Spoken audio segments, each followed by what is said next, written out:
Dr. Chan, you can start. Just sharing my slide.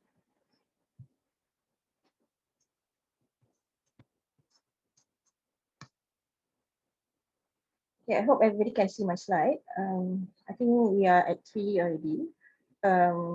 Thank you for the organizing committee, the College of Family Medicine, College of Physician, and I think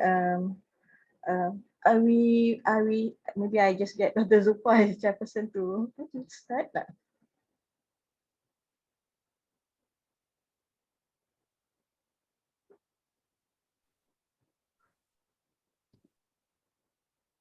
Assalamualaikum and a very good afternoon to everyone. I would like to first thank the organizing committee for hosting this event. Today, we continue our third webinar session on the series on advanced acute internal medicine.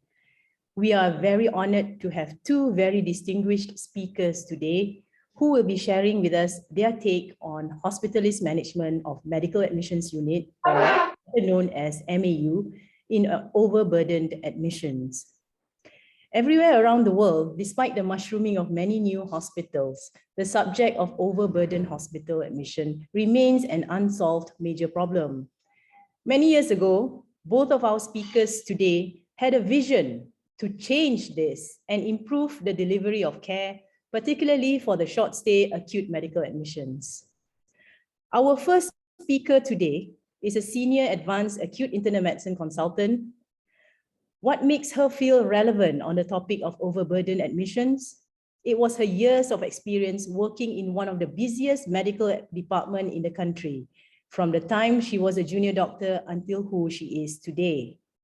Here to discuss how she played a vital role in the development and establishment of the medical admissions unit in Hospital Kuala Lumpur, please welcome Dr. Azahira Fairud binti Abdul Rahim.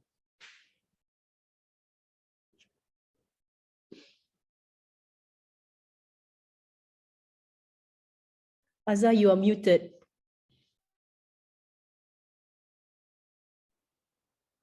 Okay. Assalamualaikum and very good afternoon. And thank you, Dr. Zulfa, for chairing today's session, and thank you for the College of Physicians for inviting me to actually share our experience as a AIM in basically managing the hospital, particularly as managing the internal medicine. So topic today was how we as a hospitalist manage overburden admission. So I think it's very relevant to what we are doing. And I hope those who are interested in doing internal medicine, especially probably they can consider doing AAIM or advanced acute internal medicine.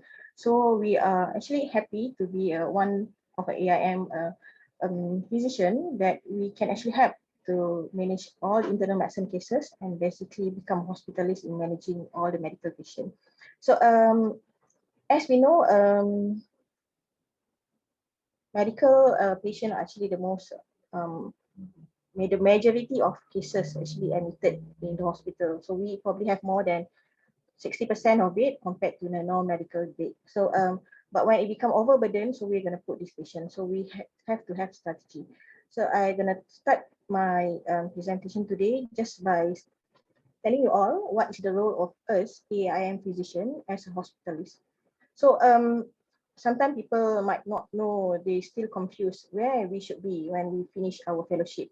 So, but you can be anywhere as you are a hospitalist, so you can consider managing in any area. So it can be somewhere in the pre-admission, it can be in the acute care, or even it can be in the advanced care, meaning in the ward. So in the pre-admission itself, a lot of things you can do. Right? It's not necessary you cannot be in the clinic. It's not necessary you cannot be in the emergency department. It's not only emergency physician should be there. So how about daycare, who should be actually responsible with the cases there? And there's a new part that we call medical admission unit over the pre-admission and during, and basically it was in between admission and pre-admission. And I think a lot of our AIM physician managing the acute critical care, even in the acute ward, those in the HDW, CCU, CRW, or even work together with intensivists in the ICU setting. But not to forget, we also have a lot of role in the advanced care. So that's why we have to know how to manage everything, meaning managing patient in the chronic ward, managing their rehab part, and the elderly, and even the subspecialty. So there's a lot of area that we actually can play a role as a hospitalist, as we are actually AAIM physician. So when we talk about overburdened medical admission, especially not enough medical beds or medical wards, that's why because our patient was actually coming from a lot of area, there's a lot of source. So we have cases from emergency department who need admission. They are ill, they come to hospital for acute component and then they need admission. We also have patient from outpatient. It can be suddenly turn ill or actually during follow-up or for further investigation. We also have cases from inter-hospital, means as a tertiary, especially in Hospital Kuala Lumpur, we are actually tertiary hospital. So we receive a lot of referral from outside HKL because of the needs of expertise. And not even that, in the hospital itself, we receive intra-hospital referral. So this also contribute to a burden to get a medical beds. But not to forget those who plan for elective procedure and those who actually plan for readmission after a ward discharge. So all this contribute to the overburden of medical admission. So how we should handle. So even I just share some data. So from Department of Medicine, from the emergency department in HKL, I think it depends on different hospital. Different hospital probably they have a different proportion of cases emitting from the emergency department. But from HKL, I think more than 50% are actually coming from the non-critical ill, means the green zone or yellow zone. But definitely those from red zone, those COVID, they have to be admitted. So those areas that we something that we actually can consider do or probably optimize in terms of admission. And as we are a tertiary hospital with multiple subspecialty, we are not only internal medicine, all the subspecialty have their own burden managing cases in clinic, but some probably need admission. So we can get a variety of admission from the subspecialty component. And like I said, inter-hospital, the majority referral are for the interventional radiology procedure, for the subspecialty expert, and even as we have a HDW or intensive bed or CCU or CRW, so some of the cases from the outside hospital actually referred for this type of bed. Means cases from IPR, cases from the rehab charas. That's the area that we actually cater for more precious HDW or high dependency bed. For the subspecialty, because we have majority of subspecialty, so their experts are needed. So we receive a lot of referral, mainly for procedure, for gastro, hemato expert, and even endocrine, ID, and rheumatology expert. But again, like I mentioned, not to forget, we have orthopedic, we have surgical, oncology, neuro, nephro, ophthalm. All of them, some of the patients have medical component that probably need medical advice. Most of the time we try to manage as long as possible in their wards, but I think for some reason we have to bring into our medical ward. So this actually contribute to the admission. And like I said, another component like elective procedure, patient need blood transfusion, bone marrow aspiration defined, retinal tapping, even radiology, like all the guided procedure, the insertion of stent, or even IVC filter procedure by the expert. Even some medication that we need to deliver, immunosuppressant. I think as now we have hematologists, I think they will be considering in terms of chemotherapy as actually another part of workload for admission.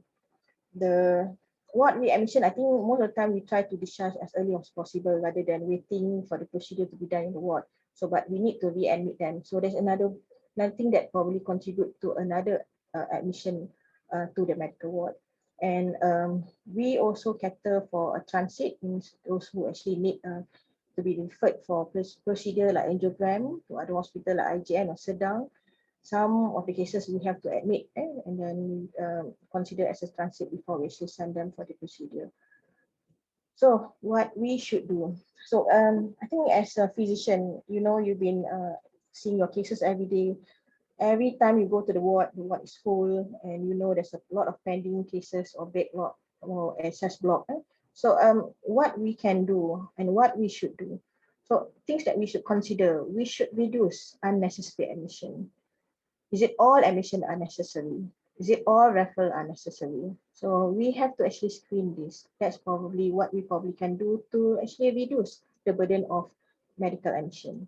And although the patient has been hospitalized. Sometimes what we probably can do to prevent the prolonged hospitalization. So this is another component that we should consider to improve or to optimize our medical beds.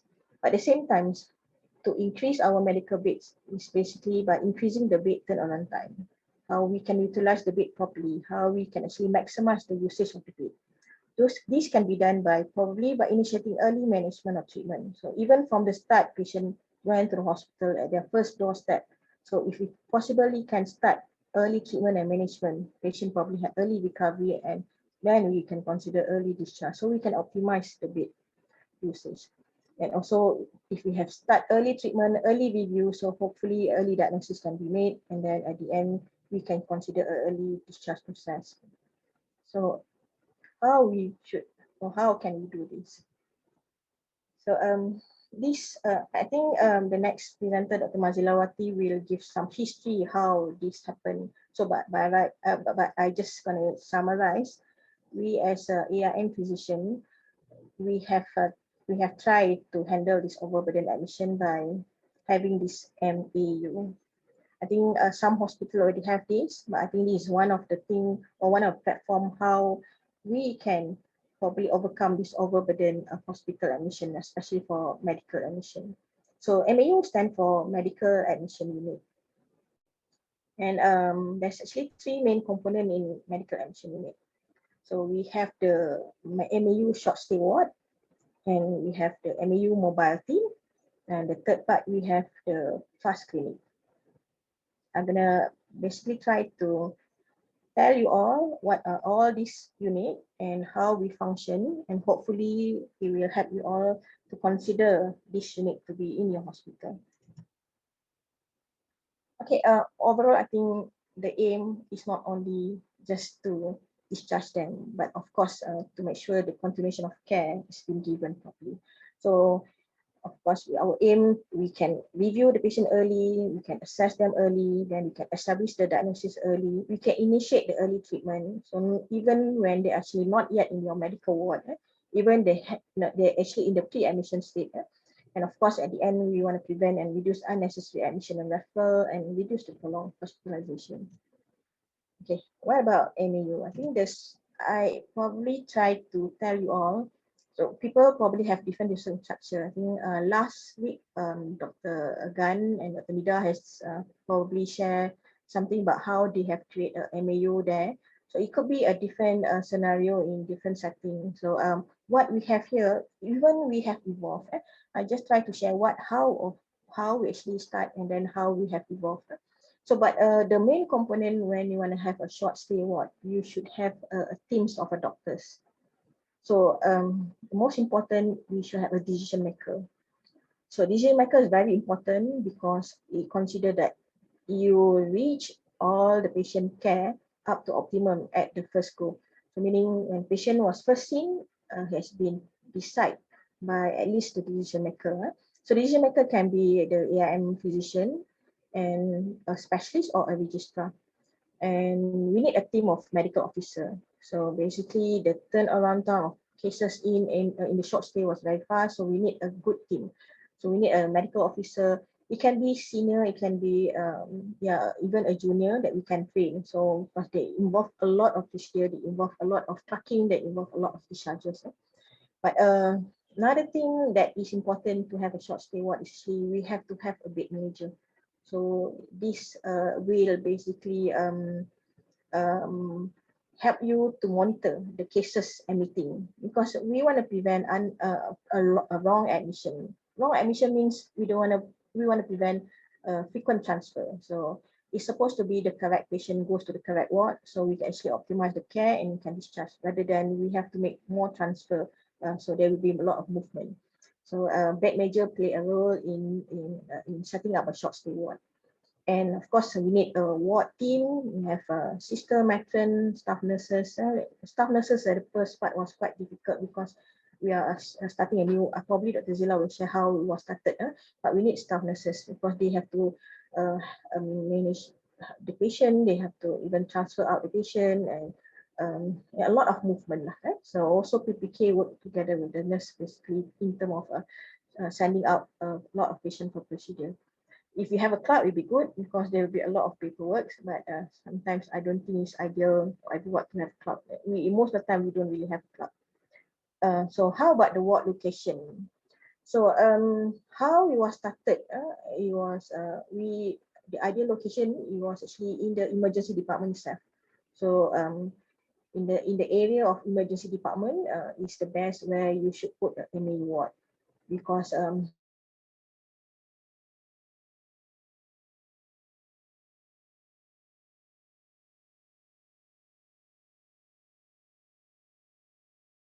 we also good to have an area that was actually in the main component where you have accessibility, example to the radiology department, to the lab, to the scope room. So it's important to really look at your location. And ward setting should be a mixed ward. So we should have male and female with a separate toilet. So it is important when you want to decide which ward to use.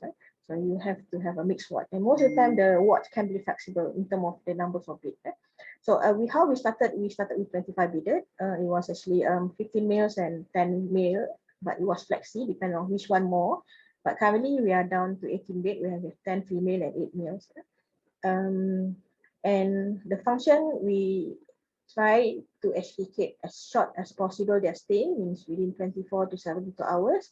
And sometimes it's as early as a daycare procedure, means they come, we do, and not even 24 hours we manage to discharge them. So the source of admission, like I said, cases that come to short stay ward from the clinic. So we actually cater not only for emergency department, meaning those who was needing admission to medical ward. So they can actually be admitted to our ward, and we sort in terms of the type of cases, the type of medical condition. And other than our vision clinic, our own fast clinic, and sometimes from readmission from the ward, means they probably discharge the patient and they plan for a readmission. These are type of cases that we actually admit in our MAU. And sometimes the inter-hospital referral means they actually referred for, like I said, the expertise, for example, IVC filter insertion or removal. So although it was done by the radiology department, but we are the one who actually have to monitor the patient pre and also post procedure. So there can be a lot of cases admitting in the short stay. A service provided, of course, we're going to continue treatment, deliver the care. We do a lot of bedside procedure. We handle all the elective procedure. We actually have patients who are admitting for medication. A lot of patients for iron correction, cosmopher, immunosuppression, blood transfusion procedure. And even now, I think in the era of COVID, we actually have another service where we use our ward as a pre-admission RTK antigen testing. Means all the patients that need medical admission have to undergo RTK antigen testing. So all of them actually we go to MAU for the procedure, and then we will whether is this physician going to be in our ward or going to be in the different ward is depending on the RTK result and also the diagnosis. Okay, how it was started earlier, I think Dr. Zila will probably talk about some concept that we use. So we want to prevent a wrong patient. We want to prevent wrong patient to be admitted in the wrong ward. So by right, to prevent further transfer, so we have a checklist. So as initial, how we actually open MAU, we provide a checklist for the emergency department team. So if they think some patients are suitable to be admitted, they can just go through the list. So this actually can prevent wrong admission, and at the same time you have. But by time, I think all the criteria has been in the fingertips. So most of the time, all this checklist has been known already. Common cases, I think there's a lot of lists. I'm not going to go through. So it can be a variety of all cases that you see in the acute ward and even in the chronic ward. But I think most of the time, the component of like even the adverse reaction following immunization actually counter for quite significant numbers earlier when the vaccination started. So we see a lot of this adverse reaction following immunization. Those with poisoning, those with drug overdose actually admitted other than the common things to the common ward, to the medical ward. Some data, how it was started in 2019, I think we have total number of admission. I think some was actually discharged directly within that time, but some probably still need further continuation of care in the chronic ward. So there will be some component that we actually transfer out. But majority, 60 to 70%, we actually discharge from the ward itself. So the next component is the MOU mobile team. So MOU mobile team is actually another team under us. Right? So we actually work in 3 teams. So the medical officer are the same. They actually put in the roster. So again, we have the decision maker. The bed manager are really important because we have to decide in terms of this position. Where we work, basically in emergency department, all zone being covered. And what we do, we manage all the medical referrals. So any medical referral in emergency department, we also review the access block, means those who hasn't get bed to the medical ward. So we review and initiate treatment. And also some cases we actually discharge from the emergency department itself. So like I said, all the source of cases are from the emergency department. And this is what we do. We help with the acute resuscitation. We offer medical referral and consult. We do the access block. Initiate early treatment because some probably may really need medical team to start. So rather than waiting patient to get bed in the ward, so all this can be started even earlier. We can even provide a proper discharge plan, means even if they plan to refer to a physician clinic for certain procedure, even we can actually plan the investigation earlier. And also we have work together with a bed manager to arrange the ward disposition. Because some profile of patient are different, they need probably different type of case, different type of wards. And another component was quite considered a big role here is really the multidiscriminating discussion. So as we know, we have complex cases and they have involved multidiscipline, not only medical. So we are there to actually help in terms of discussion, not only disposition, but also in terms of providing the medical part component. You see whoever who want to learn all this type of first liner treatment, you should be in the mobile team. We actually have a lot of cases. They referred, or even not referred, means those cases that we see is like severe dengue, diabetic emergency, acute cardiac components, a lot of severe infection, even variety type of cases. There were sometimes this component of early part of drug overdose, poisoning, that is really the most common cases that we see downstairs during the mobile. And I think these areas, roughly the number of cases we see in a day, because we have teams, so the cases can be as simple as phone consultation, as it can be reviewed. So the next component is the fast clinic. So when we have a ward, we have a team. So and then another component is the fast clinic.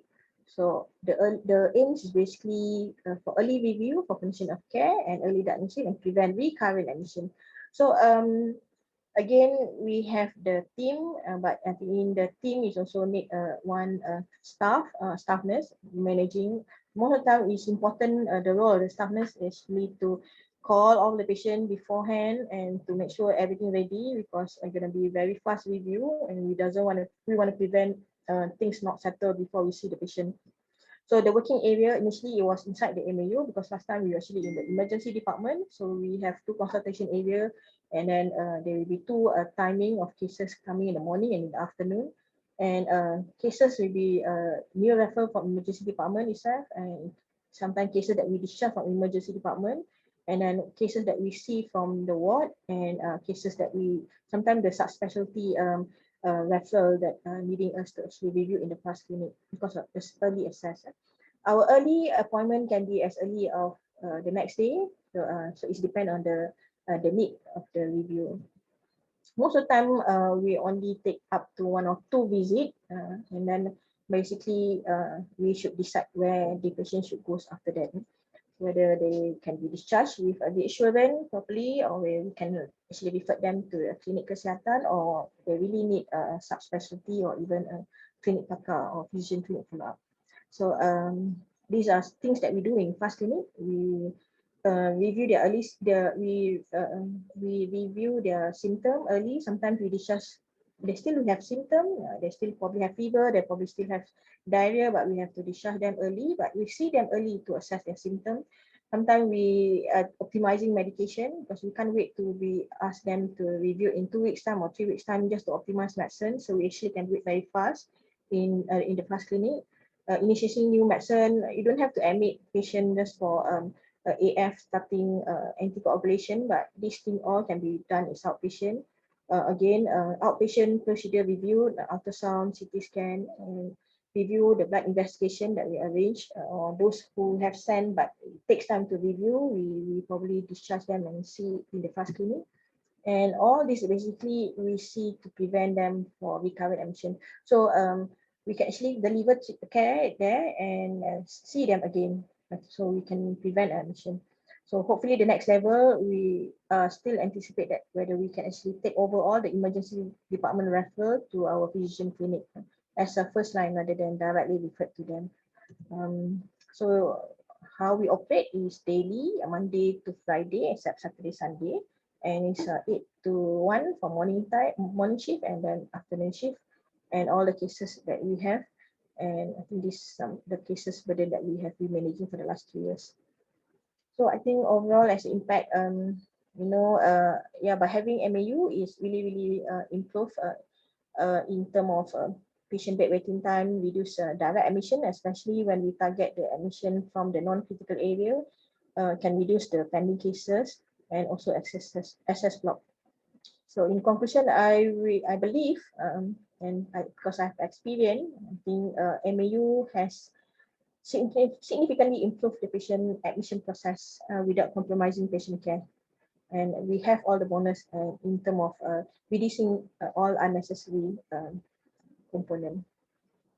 I think that's about it. I think it was Dr. Zila will probably share what has been I think it was actually a project to start with. I think Dr. Zila will share after this on this data.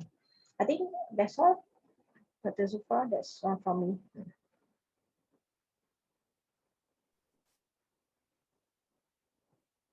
Thank you, Dr. Azhar. Okay, I shall leave the Q&A sessions till the end. So we'll get on with our session today. Our next speaker does not require much introduction. She is also an advanced acute internal medicine consultant. She has been heavily involved in various improvement initiatives in Hospital Kuala Lumpur and around Klang Valley. Her passion is in lean healthcare. Establishing the medical admissions unit in Hospital Kuala Lumpur was one of her many early achievements. Her most recent contribution to the nation is as the Deputy Clinical Director of the Integrated Quarantine Center for COVID-19 MAIPS 2.0. Please give a warm welcome to Dr. Marzila Wati binti Abdul Rahman. Dr. Zila, on to you. Thank you very much, Dr. Zulfa. Hi, everyone. I'm going to share with you what Dr. Azahira has spoken on MAU, and perhaps the early how we set up the MAU, and also how MAU concept can be replicated or can be used outside of the hospital setting. May I share the screen?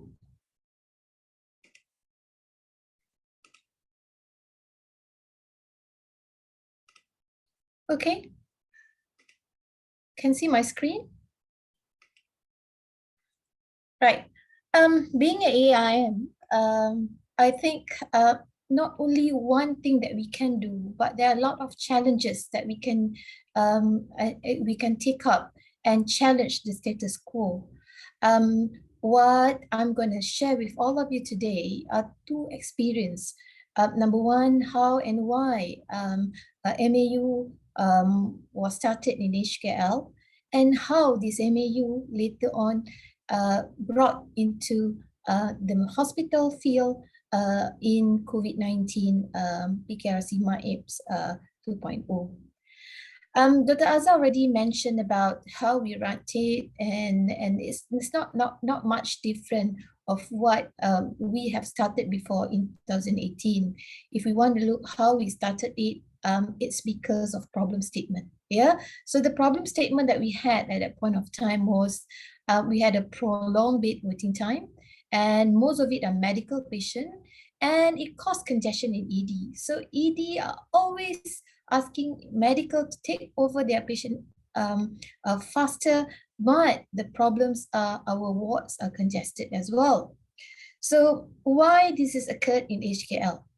Because of this, if you look at the patient attendance to ED department in HKL, you can see that our ED attendance around almost 200,000 per year. Yeah, that is from 2015 up to 2018. If we want to look at how big is it, it's equivalent to around 15% of our wilayah Persatuan Kuala Lumpur population, and also almost 100% and 99% of Taiping population, or even half of population of Brunei. So those are the cases who come to ED, and majority are medical cases. Why? If looking at the trend of admission, yeah, so we go beyond 30,000 admission a year, yeah. So that's why it is a problem statement to medical department HKL, yeah. And to make it worse, over the years, if you look at the arrow, that is the gap between the total admission and also the admission needed invasive and non-invasive ventilation, it's become narrower and narrower. Yeah, meaning that you need to provide beds for ill cases, and at the same time, you also have more burden. So when you do a MA, when you want to start on your MAU, you need to know your flow.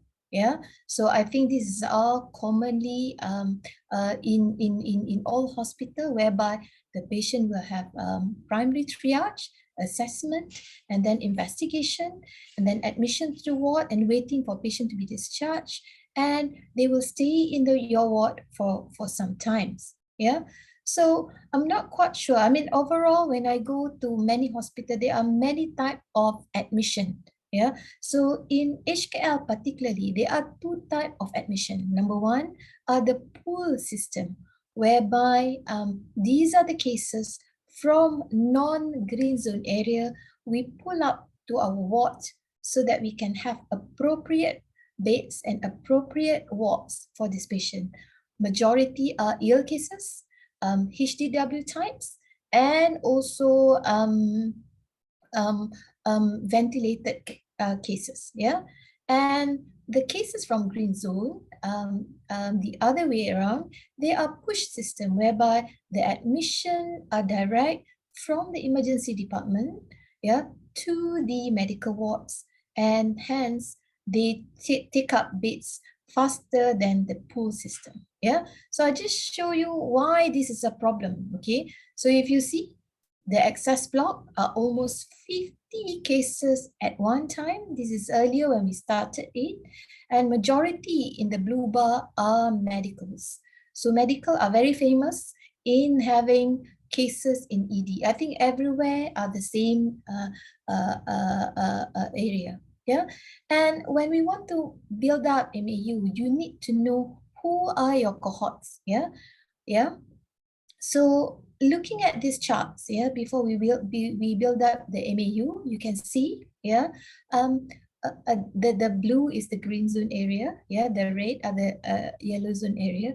These are the type of cases come from green zone and yellow zone. Not to say that they are not ill, but these are the potential cases that can have a minimal length of stay, but optimize care if we can provide the care timely. Yeah. So why MAU? So this MAU has been there for quite a while in overseas, I think in Australia, in UK, and so on. But in Malaysia, we have issues or problems to start this because people don't see it. Why is it important? Yeah. So it's a short stay unit, as Dr. Azhar mentioned.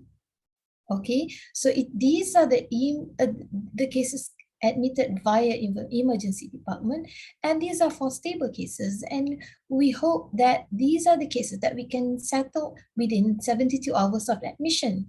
And for this period of time, we hope that the aim of discharge will follow and we can see the patient faster to avoid recurrent admission. So these are the theory. That's what Dr. Azhar was mentioned, and it being carried out until now. Yeah, so we are happy because whatever that we planned and also we strategize, it's correct and it's correctly done until now. Yeah, but these are not on the early days is difficult. So we have to present to KKM, yeah, go up, yeah, to the technical meeting, win situation, buy in the people on the top so that this can be a reality. Yeah. So when we do this, as Dr. Azhar mentioned just now, it is an intervention whereby we want to remove the waste, yeah, waste of walking, waste of transferring patient from one ward to another, and so forth, yeah. And the most important thing, if you notice that this intervention cannot work alone, you need to work together with other departments, yeah, such as the generalists work together with emergency physician and also the bed management unit so that the patient receive care and also the beds timely. And this will make the system more efficient. Yeah. So in a nutshell, as what Dr. Azhar mentioned, MAU is a system. It is not a ward solely. It's a system whereby it's complement each other. You have a medical admission ward, yeah, and you have a long stay or any other wards that you need to transfer the patient out.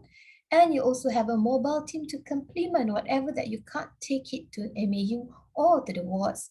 And once you discharge, it is a fast clinic that you review the patient before the patient readmitted again or waiting for physician clinic, which is long appointment list or even sometime it will be even a year or after then they can get the appointment. Yeah, so it depends on how heavy your workload is. Yeah, so to prove that, yeah, 70% of the cases from MAU are being discharged timely within 72 hours, and only 30%, yeah, 30% are being transferred out elsewhere for escalation of treatment or for transferring to other departments. Yeah, so this prove that the data that Dr. Azhar had just now and what we had earlier are similar. Yeah, not much changes. Yeah, but it is constantly there if we do it rightly and correctly. Yeah, so I'm just going to share the first MAU picture that we created at that point of time. Yeah, it's not a fancy ward, but it's adequate ward for us to manage this patient for 72 hours. Yeah, and as Dr. Azhar mentioned, the average of waiting time has reduced markedly. And if you look at the average of pending cases, if you see here before we started MAU, sometimes it can go up to 50 cases at one time, or even average of about 14 cases at one time. But after MAU, we managed to reduce further, even though it's not zero, but it's half whatever that we have. Average around 9, and another study that we have done average around 14 cases, 12 cases. Yeah. So this proof that MAU is something doable and something that you can manage and do in your setting to help out congestion in ED to be reduced and also congestion in medical ward to be reduced. What I want to bring you to another spectrum, whereby when you have to manage cases outside the hospital, yeah. So these are the cases that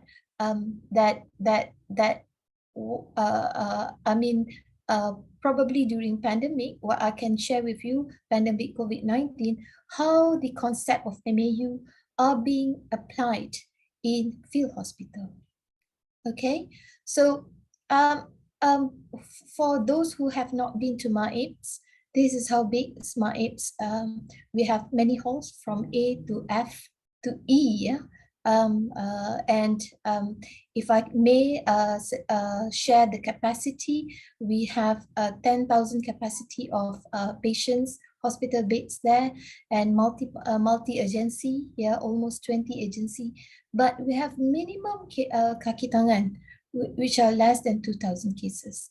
And by 4 months, our admission around 70,000. And if I can share with you, admission rate are quite high and it's really high burden.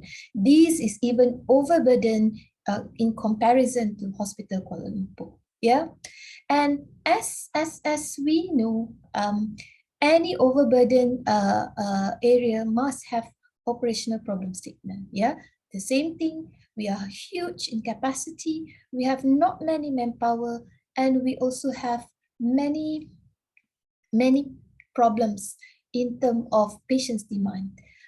During containment phase, we need to keep all patients inside, and those are the cases are not vaccinated. And if you see the chest X-ray here, this is very common to see in MAEPS. And we are dealing with variant of concern, beta, alpha, and deadly delta at that point of time. So how does MAU help in terms of this? Yeah.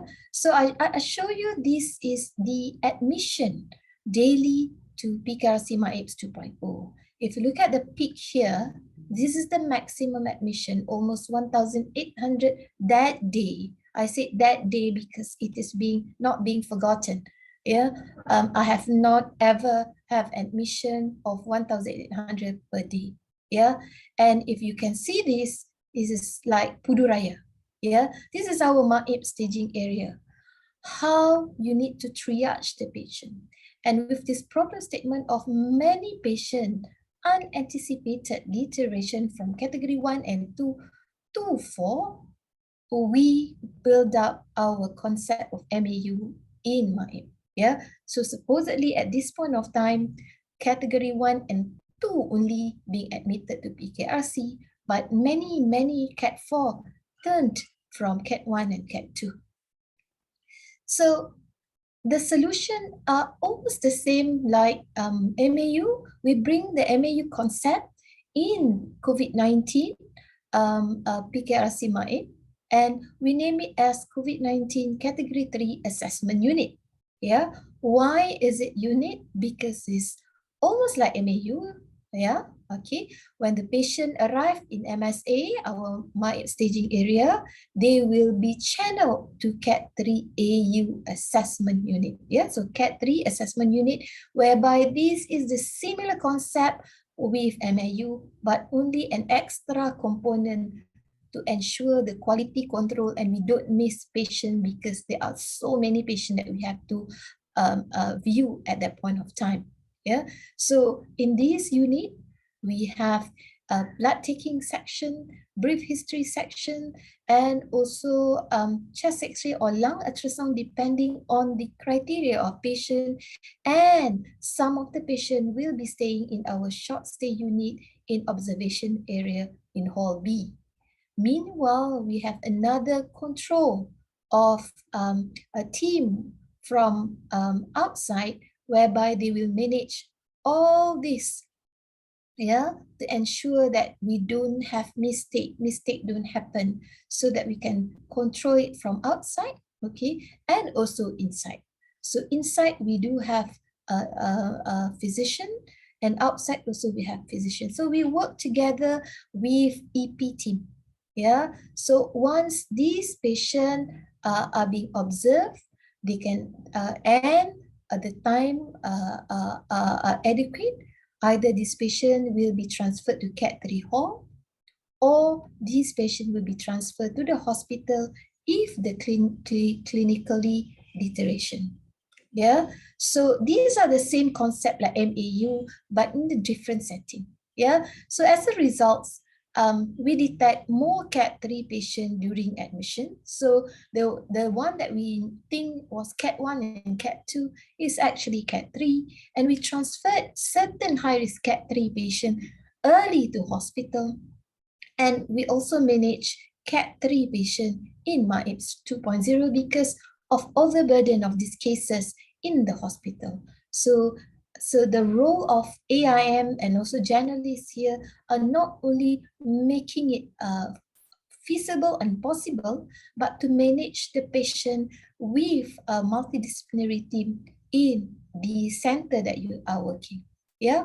So if you look at this graph, yeah, so you see that Cat 1 and Cat 2 are high in early days, but later on, because of the MAU system, yeah, the Cat 3 AU system, we detect more Cat 3. Therefore, if you see this yellow line here, yellowy line here, you can see some increment in terms of Cat 4 category here. Yeah. So I show you how MAU concept can be used in outside hospital care. Yeah. So these are the box that I just want to show how Cat 3 AU, the MAU concept, goes beyond that. Yeah. So we never imagined that MAIPS will field hospital will take over. I mean, some of category 4 patient, but it occurs. Yeah. So then come the next problem statement whereby the hospital cannot take more Cat 4. So the problem statement of many Cat 4 from CAC patient cannot be sent to hospital due to bed constraint, and they come to us like this. Yeah. So how do we help the nation, the region to settle this issue? Again, implementing MAU concept in MAIPS, yeah, so we call it as Cat 4 AU concept, whereby our triaging area, we transform to Cat 4 assessment unit, whereby you can see there are many oxygen tanks there, because these are the happy hypoxic. They can walk, they can smile to you, but they are hypoxic. So these are the cases that come in, walking, and straight away get the oxygen, okay, and then get to the Cat 4 AU, whereby they receive the blood. If you can see here, there are some blood taking concurrently when they are clocking the patient, yeah, and also X-ray or ultrasound whenever, wherever needed. And same thing, they are Cat 4, we call it as Anggrek Anak Maria, yeah, as a short observation area. So this cannot make possible if the generalist and the emergency physician not working together. Yeah, so I'm showing you that this concept can be brought out, and this concept need to be multidisciplinary and also need to work together with others. Yeah, as a result, yeah, cases like Cat 4, which is ill, will be directed to the Maria, which is our emergency unit there, yeah, MAIP acute resuscitation area. And also we transfer out to the hospital. And some are very stable after steroid or baricitinib that we had at that point of time. We can transfer them to the hall, in which that they don't need to go to the hospital, in which that can cause overburden the hospital. Yeah, so if as a result, we accepted more stable Cat 4 from the community than the hospital, yeah, and if you see the graph here, at times, we keep our patient up to more than 500 cases of Cat 4 in one time in PKRC MAIP, yeah, and we also able to detect and transfer the unstable one and the high risk one to the hospital, and we also manage Cat 4 in the hall itself to help out the hospital. Yeah, so MAU concept is not only applicable and only being done only solely by AIM generalists, but we need to work together so that wherever you go, let's say you go to a small hospital or anywhere, the concept can be taken correctly, okay, done correctly, and what the important thing is the impact to making the best of all the tough situation that you have. Yeah, so as a result, Alhamdulillah, we managed to complete our day of clinical operation with more than 160K admission and very, very minimal risks that we have because of the concept and also the situation that we managed at the time. Yeah. So, ladies and gentlemen, here I am trying to show you that becoming a journalist, it is not boring. Yeah, it is something that constantly works for everyone, for us, for a better place. We can take care of our patient and try to adapt and change and work together with everyone so that we can make patient care efficient and also the best for our patient. With that, thank you, Dr. Zulfa.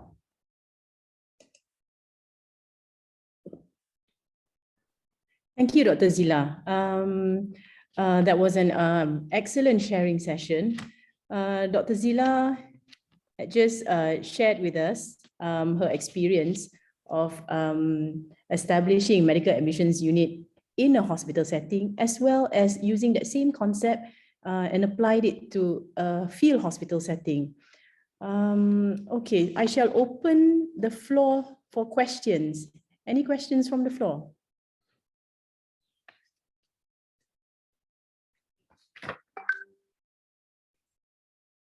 There is one question here in the question box. Maybe either Dr. Azahira or Dr. Marzilawati can answer.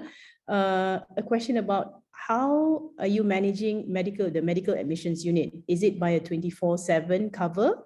And regarding the decision maker, is the AAIM physician work on an on-call basis?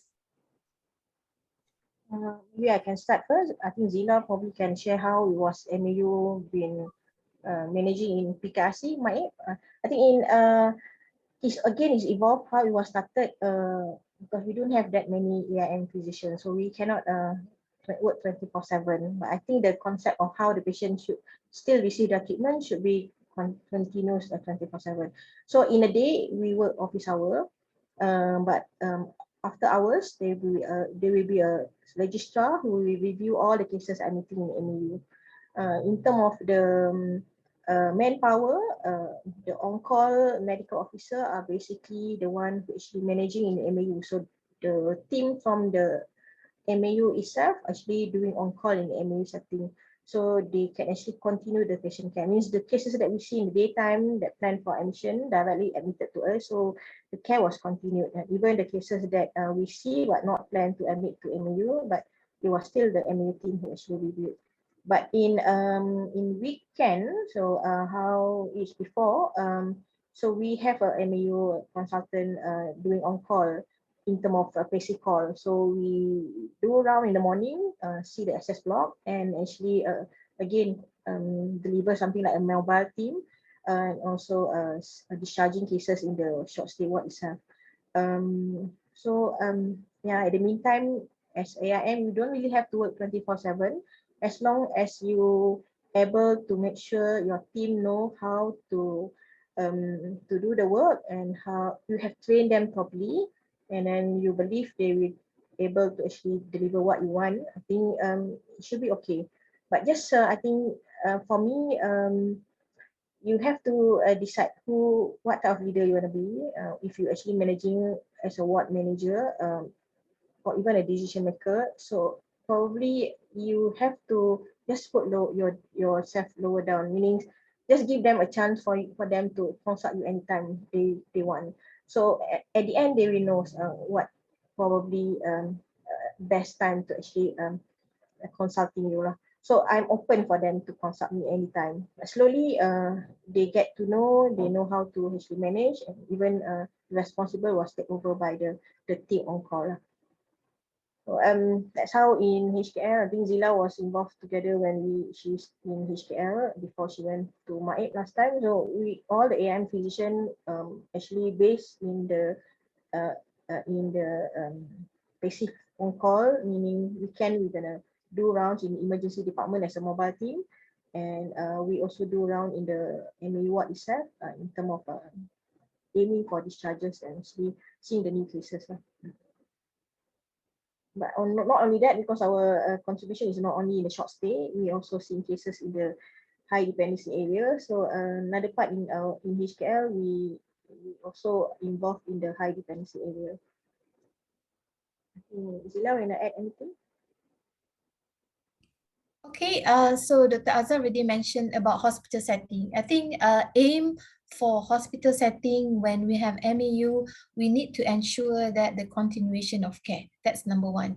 If we don't have a consultant AIM to be on call, you can also have a generalist to be on call, but case need to pass over. So that is the important thing in MAU. Yeah. So it is not saying that, oh, you are doing AIM, therefore you're working 24/7. Not necessary. Because you can work together either with the physician, or you can have work together with other who are from subspecialty but doing general call as well. Yeah. So similarly in MAIPS, because we have not many physicians, we work together with emergency physician. So we take turns who will be on call to take care of this MAU concept of area, Cat 3 and Cat 4 assessment unit, but they are ongoing, meaning that people are 24/7 who working. So either you work in shift or you work in on-call system, depending on the manpower, capacity of manpower you have. So the more you have the manpower, you can do shift. But if you don't have much manpower, you have to make use and you have to do on-call system. So it solely depends on the locality of manpower that you have and also what subspecialty that you have. But I don't think it's running MAU is a problem. It is actually a good learning area. Yeah, Dr. Azhar, a good learning area whereby if we have some other specialty to run together, will be very good as well. For example, we do have here, as last time we have end-stage renal failure coming with a fluid overload. You only need the dialysis, one dialysis. You can park in MAU and then dialyze in ED, and then after that you can discharge, whereby you can work together with a nephrologist and discharge the patient and follow up the patient by nephrologist. Yeah. So in nutshell, yes, it can be on-call system. Yes, also it can be a shift system depending of manpower that you have. Thank you, Dr. Mazilawati and Dr. Azahira. Any more questions from the floor? If there aren't any, maybe I will ask a question to either of you. From your presentation, it's for someone who is not aware of or who does not know much about AAIM, it may seem very daunting to start a new unit, like to start a medical admissions unit. It seems that you have to cover a lot of things. It is not, doesn't seem to be focused on any particular thing. So it is a lot of things to consider, a lot of things to plan. So to make it simpler for others to start a similar unit, what would be your advice on where to start in terms of planning a medical admissions unit in a government facility? What's the first thing that they need to think about to start the planning, where to even start? Because it seems fairly complicated, maybe for some.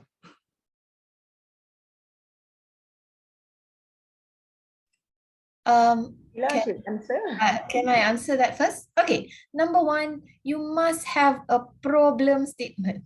Okay, so every day you will have problems. Example, you have so many admission for anemia. Example, yeah. So every day there are 10 cases of anemia in which that you don't think that require admission. Think about it. Why is it happening? Why is this patient being admitted? Why is it occupying your beds? So start with what are the problems that you have and how you want to settle it. Yeah, because if you want to implement MAU in other setting, you might not be like HKL that you have everything under the sun. Yeah, you might just settle one problems that you notice that is recurrent admission. Yeah, so start with simple thing. What is your problem? How can I solve it? Dr. Azhar?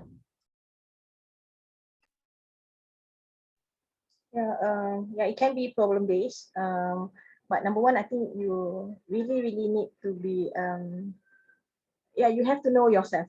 You think you can do it or you can't do it because it involves interest. I really love doing it. That's the thing. So probably that's why we are AIM. It's okay that you don't know how to manage it, but it's good that you want to do it. Meaning, it can be started, but if you don't have a unit in terms of what, it can be started just by a mobile first. Maybe you can start be a gatekeeper, but just don't call you a gatekeeper. So basically, you are helping, you are controlling. So of course, the emergency physician doesn't like us to become a gatekeeper, controlling. So, but we actually offering help. So it can be started just by yeah. I'm sure when you're on call, you have to be involved in the cases in the emergency department. So if you can start by a small unit managing cases in emergency department, so they get to know you, and then you can see the type of cases that you probably can pull off. But again, like Dr. Zila said, it also can be depends on the type of cases. And you can just look at your own daycare. You think you can optimize your daycare. So daycare shouldn't just work at daycare. I think it should evolve more than that. So if you can expand your daycare, that can be an area that you can consider function, not only a daycare, but can be a short stay area. Just you have to have a bit more on manpower. You can, if in the setting that you have that, you probably can do that lah. But of course, at the end, don't worry, don't call you, you're not expert or anything, but it's just for you to learn. You can see all the variety of cases because you work together. That's the point. You have a team, you work together. Although you don't know who else to consult, you can always consult the such specialty team. Consult even better than referred. So just give them a phone call, tell them, okay, we have this type of cases. I'm not directly referring, but what advice you can actually they can actually give you. So slowly you will learn. That's why what I'm doing to probably what we've been doing to our team. So of course you're gonna do a lot of work if you didn't work as a team. So train your team properly. If you have trained them, they know what to do. So the first few probably weeks is actually the time that you should train them. These type of cases, what you should do. So slowly they know what to do. That's how I think in medicine we learn. Of course, when we have new things like sometimes we never see a CO2 poisoning example or any type of new poisoning. So that's first time we learn, and then we work together with the team, the EP team. Then that's how we know lah. So never, most of the time, not all learning is simple, but of course it will become better when you experience it. So don't think lah. So I think it will be good if you can set up your own unit, whatever you want to call it, but you will at the end enjoy because you will satisfied with the outcome. That's basically for me. Thank you, Dr. Mazilawati and Dr. Azahira. Excellent answer. It seems more clear for me anyway. So I'll just summarize that answer. So number one, you need passion. Number two, identify the problem statement, start small and build up and progress. Excellent. Thank you very much to both our speakers, and I will hand over the floor to Dr. Lee, the host. Hi, thank you very much all. I guess everyone agree with me that there's a wonderful talk by Dr. Zila and Dr. Azhar, and thank you Dr. Zulfa for hosting, chairing the sessions. So we shall call for a day for today. So probably next week we will start a new webinar by on infectious diseases. So see you around. Thank you very much, Dr. Zulfa, Dr. Azhar, and Dr. Zila again. Thank you very much. Thank you.